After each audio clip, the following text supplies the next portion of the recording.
Hello students, मैं आपको drawing subject पढ़ा रही हूँ। जो मैं आपको इसका चैप्टर के बारे में दक्खन स्कूल हमारा फर्स्ट चैप्टर है ड्राइंग सब्जेक्ट का, जो 1 नंबर का आता है। इसमें 2 क्वेश्चन होते हैं, 3 क्वेश्चन होते हैं, 3 क्वेश्चन होते हैं। 2 क्वेश्चन 1/4 के और 1 क्वेश्चन हाफ नंबर का होता है। ठीक है, इस चैप्टर का नाम है दक्खन स्कूल। अब मैं पहले इसकी हिस्ट्री समझाऊंगी कि हिस्ट्री क्या थी। 14th century, the rise of 2 empire state in south India, यानी साउथ इंडिया में दक्षिण में 2 साम्राज्यों का विकास हुआ, जो विजयनगर और बहमन सल्तनत कहलाया गया। हम पहले विजयनगर के बारे में पढ़ेंगे। विजयनगर की स्थापना कब और किसने की? विजयनगर की स्थापना 1336 ईस्वी में हुई और इसके जो साम्राज्य शासक थे वो थे 2 भाई, हरिहर और बुक्का, जिन्होंने इस विजयनगर की स्थापना की। फिर हम पढ़ेंगे इसके बारे में, ये इसका फैलाव कहाँ से कहाँ तक था, इसका डेवलपमेंट कहाँ से कहाँ तक था। तो इसका विकास कृष्णा नदी से लेके कावेरी नदी तक और बंगाल की खाड़ी से लेके अरेबियन सागर तक इसका फैलाव माना जाता है। फिर हम पढ़ेंगे इस विजयनगर के बारे में, इसका कल्चर क्या था, आर्ट क्या है और लिटरेचर है, यानी काव्य, सभ्यता और संस्कृति के बारे में पढ़ेंगे। इसके विजयनगर में बहुत सारे छोटे छोटे राज्य थे, बहुत सारे राजा थे, लेकिन सबसे अच्छा राजा यानी सर्वश्रेष्ठ राजा राजा कृष्णदेव थे, जिन्होंने कला और संस्कृति का अच्छा विकास किया था, अच्छी प्रोग्रेस की थी।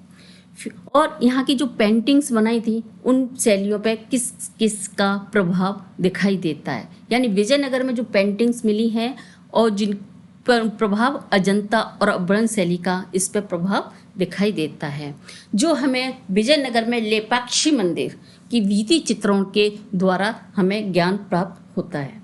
यहाँ पर प्रमुख पेंटिंग, विजयनगर की प्रमुख पेंटिंग है शिवा, भगवान विष्णु और संत आदि का इन पे पेंटिंग्स मिली हैं, जो इन पे अजंता और अब्रहण शैली का प्रभाव साफ दिखाई देता है। अब हम पढ़ेंगे बहमन सल्तनत। इसका विकास कब और किसने किया? बहमन सल्तनत का इस विकास 1347 यानी 1347 को एडी सुल्तान अलाउद्दीन के द्वारा हुआ।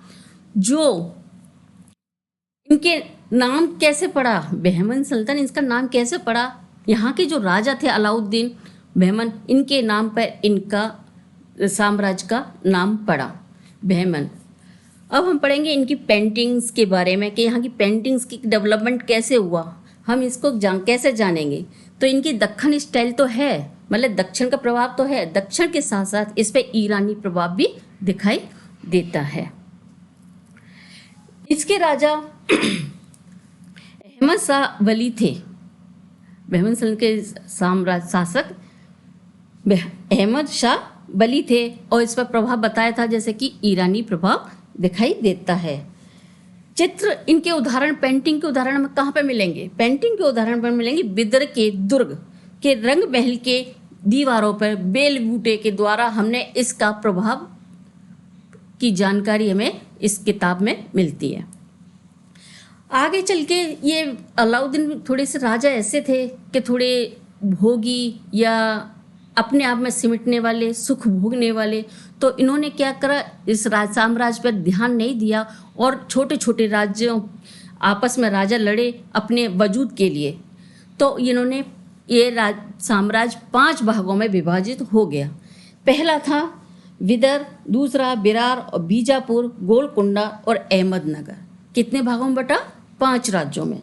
तो विदर के राजा विदर शाह थे, बिरार के राजा इमाद शाह थे, बीजापुर के राजा आदिल शाह थे और गोलकुंडा के राजा कुतुब शाह थे और अहमदनगर के राजा निजाम शाह थे।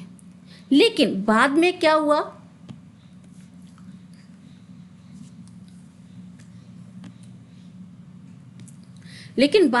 हुआ?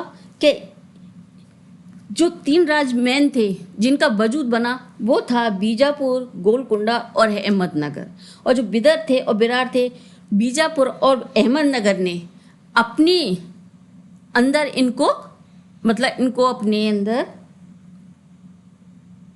समेट लिया, इनके राजाओं को हराकर और अपना इनके के ऊपर राज्य अपना स्थापित कर लिया, इनका वजूद खत्म कर दिया और 3 राज्य ही रह गए, जिसके बारे में हम पढ़ेंगे अहमदनगर, गोलकुंडा और बीजापुर के बारे में।